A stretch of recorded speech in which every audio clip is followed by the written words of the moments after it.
Heureux les pauvres en esprit, car le royaume des cieux leur appartient.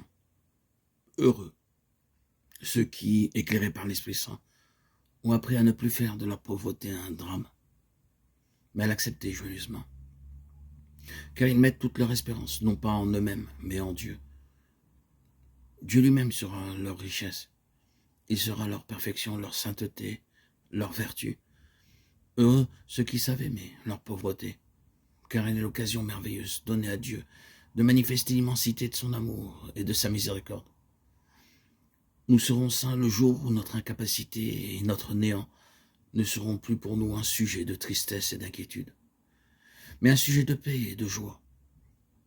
Cette voie de pauvreté, qui est aussi la voie de l'amour, est la plus efficace pour nous faire grandir, pour nous faire acquérir progressivement toutes les vertus, pour nous purifier de nos fautes. Seul l'amour est source de croissance.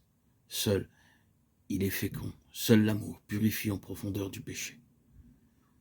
Le feu de l'amour purifie davantage que le feu du purgatoire, nous dit Thérèse de Lisieux.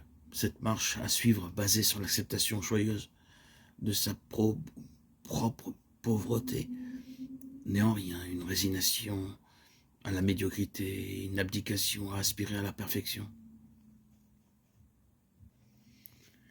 Elle est le chemin le plus rapide et le plus sûr qui nous y conduit, car elle nous met dans des dispositions de petitesse, de confiance, d'abandon, par lesquelles nous sommes entièrement remis entre les mains de Dieu, qui alors peut agir par sa grâce et nous porter lui-même, par pure miséricorde, à cette perfection que nous ne saurions en aucun cas atteindre par nos propres forces. Avec patience et persévérance, et surtout sans nous décourager, si nous n'y arrivons pas parfaitement. Si je puis me permettre cette formule un peu paradoxale, il ne faut surtout pas perdre la paix, parce qu'on n'arrive pas toujours à rester dans la paix autant qu'on le voudrait. Notre éducation est lente, et il y faut beaucoup de patience envers soi-même. Donc, principe fondamental, je ne me découragerai jamais.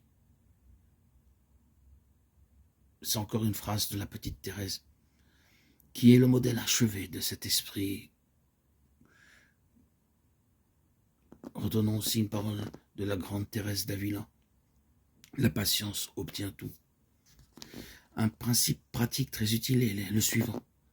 Si je ne suis pas capable de faire de grandes choses, je ne me décourage pas, mais j'en fais des petites.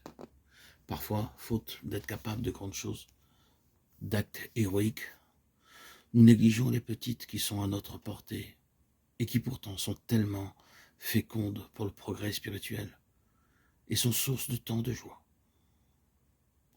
Bon et fidèle serviteur, tu as été fidèle en peu de choses. Je t'établirai sur beaucoup. Entre dans la joie de ton maître.